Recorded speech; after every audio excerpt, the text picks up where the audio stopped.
मेरे प्रिय साथियों नमस्कार। तो हम आज देख लेते हैं विकास की अवस्थाएं का विस्तृत वर्णन। तो ये है विकास की अवस्थाएं, स्टेज ऑफ डेवलपमेंट। तो विकास क्या है, पहले विकास का थोड़ा सा हम इंट्रोडक्शन ले लेते हैं। विकास निरंतर चलने वाली प्रगतिशील परिवर्तनों की श्रृंखला है।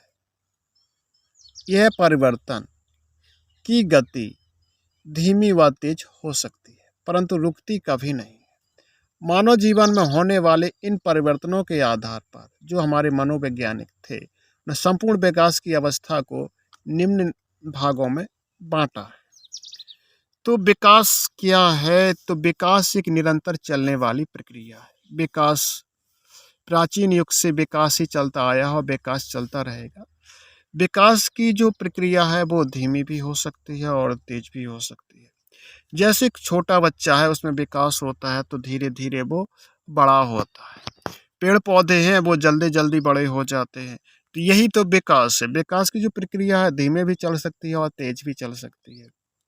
हमेशा क्या है कि विकास होने से परिवर्तन होते रहते हैं। जैसे छोटा बच्चा है तो वो चल नहीं पाता, विकास हुआ, वो दौड़ने लगा और बड़ा उसका खोपड़ा हो गया। पहले मोटा मोटा गद्दा फिद्दा होता था, फिर वो दुबला पतला हो गया या मोटा तगड़ा हो गया। तो क्या हो गया? ये परिवर्तन हो गया ना। तो यही तो परिवर्तन है। अब जैसे पौधा है, पहले छोटा सा था, 4 अंगुल का था, फिर वो 4 फीट का हुआ, फिर वो और लंबा हुआ, 20 फीट का हुआ, 50 फीट का हुआ, उसका आकार बड़ा हो गया। तो क्या हो गया? उसका परिवर्तन हुआ ना। तो यही तो है विकास। विकास निरंतर चलने वाली प्रक्रिया है और निरंतर चलती रहेगी। ये धीमी हो सकती है और तेज भी हो सकती है, लेकिन कभी रुकती नहीं है। मानव जीवन में होने वाले इन परिवर्तनों के आधार पर ही हमारे कुछ वैज्ञानिक थे, मनोवैज्ञानिक, उन्होंने कुछ परिभाषाएं दी हैं या कुछ चीज़ें बताई हैं। वो हम देख लेते हैं कि विकास को उन्होंने किस तरीके से परिभाषित किया है और किस तरीके से किन किन अवस्थाओं में बांटा है। तो हम पहले विकास की परिभाषा तो आप यहाँ से समझ गए होंगे। अगर प्रश्न में आ जाता है विकास, तो विकास आप यही लिख सकते हैं। तो विकास की पहली अवस्था है हरलॉक के अनुसार। तो हरलॉक ने कहा कि जो बच्चे के जन्म से पूर्व कौन कौन सी अवस्थाएं हैं और जन्म के बाद कौन कौन सी अवस्थाएं होती हैं। तो पहले देख लेते हैं हम जन्म के पूर्व की अवस्थाएं। तो जन्म की पूर्व क्या होता है कि यह अवस्था गर्भाधान प्रक्रिया से आरंभ होकर शिशु जन्म तक चलती है। तो इन्होंने क्या बताया कि जो बच्चा जब गर्भ में होता है तो जब तक उसका जन्म नहीं हो जाता तब तक इनकी ये अवस्थाएं चलती हैं। इस अवस्था को 3 उपभागों में बांटा जा सकता है। इसका अध्ययन हम करेंगे। अब जन्म के बाद की कौन कौन सी अवस्थाएं होती हैं। तो जब बच्चा जन्म ले लेता है, माँ के शरीर से बच्चा बाहर आ जाता है, तो उसके जब माँ के शरीर में जो नरा होता है, यानी कि आहार नाल के कटने के बाद, यानी नरा को कटने के बाद या जन्म के बाद विकास प्रारंभ हो जाता है। ये वाला जन्म के बाद का विकास। जैसे ही उसका नरा कटता है, यानी कि उसकी नाल कटती है, तभी से उसका विकास चालू हो जाता है और यह विकास तब तक चलता रहता है जब तक व्यक्ति जीवित है। जन्म के बाद बालक विकास की निम्नलिखित अवस्थाओं से गुजरता है। जैसे जन्म के बाद कौन कौन से अवस्थाओं से गुजरता है, तो जो सबसे पहले उसकी अवस्था होती है वो होती है नवजात काल। यानी कि जैसे ही जन्म हुआ तो उसे नवजात कहेंगे। नवजात के बाद उसकी दूसरी अवस्था आती है शैशव काल। तीसरी अवस्था होती है फिर बाल्य काल, उसका बालक है। फिर वो जवान होता है, यानी यौवनस्थ अवस्था आती है। फिर वो थोड़ा सा और बड़ा होता है तो उसी किशोर अवस्था आती है। फिर वो प्रौढ़ होता है और फिर वो बूढ़ा हो जाता है, यानी कि वृद्ध अवस्था आती है। तो ये 7 अवस्थाएं बांटी हैं। कौन कौन सी? नवजात और शैशव काल और बाल काल और यौवनावस्था अवस्था, यानी कि प्यूबर्टी अवस्था, परिपक्व अवस्था कहते हैं चौथी अवस्था को, किशोर अवस्था और प्रौढ़ अवस्था और वृद्धावस्था। तो नसेबा, इसका ट्रिक बनेगा नासेबा, यो की परा, यो की प्रौढ़वा, यो की प्रौढ़ बढ़ा। तो इस तरीके से हम इसकी 7 स्टेज याद कर लेंगे। तो सबसे पहले देख लेते हैं हम नवजात का। नवजात क्या होती है? तो नवजात जो अवस्था होती है, हम नवजात अवस्था देख लेंगे, यह जन्म से लेकर 15 दिन तक रहती है। नवजात अवस्था जन्म से लेकर 15 दिन तक रहती है। यह अवस्था विकास चक्र की सबसे छोटी अवस्था है। इस अवस्था में शिशु को माँ के गर्भ से बाहर आकर के बाहरी संसार के साथ स्वयं पहले समायोजित करता है। इस अवस्था को 2 खंडों में बांटा गया है।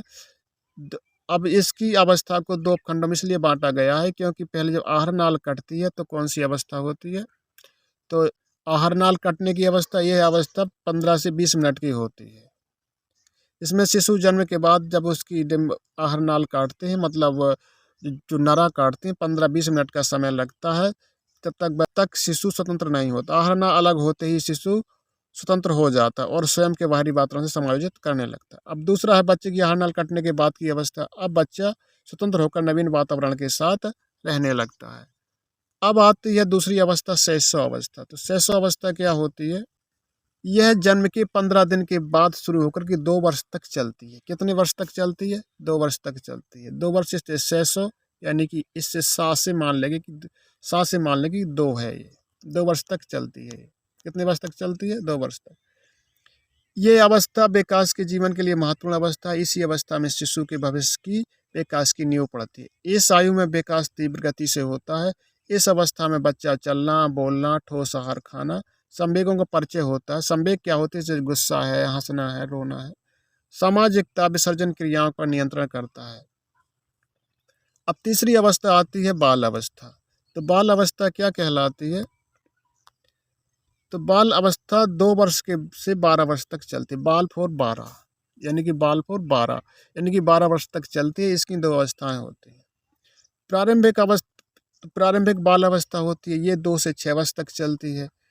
इसमें क्या होता है? इस अवस्था में उम्र के खिलौने हैं और विद्यालय जाना है, कुछ सीखना है, खोजी उम्र है, प्रश्न पूछने की अवस्था है, अनुकरण की अवस्था है। इसमें इस वर्ष में जो बच्चा है दूसरों का अनुकरण करके सीखता है, तो यह इसकी प्रारंभिक बाल अवस्था हो गई।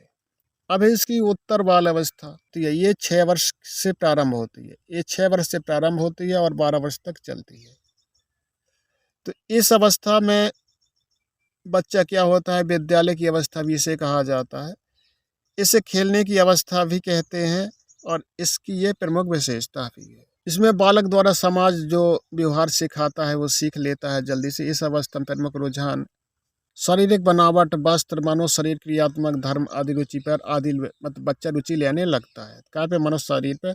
और फिर चौथी अवस्था है यवनास्तिक अवस्था, यानी कि इसे कहते हैं प्यूबर्टी की अवस्था, परिपक्व अवस्था कहते हैं।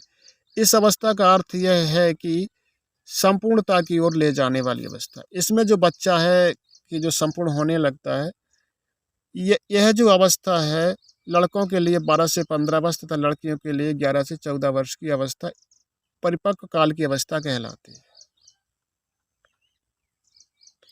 इसमें बालक क्या है कि प्रजनन की दृष्टि से परिपक्व हो जाता है और संतान उत्पन्न करने की योग्यता इसमें आ जाती है। तो यह इसकी अवस्था है।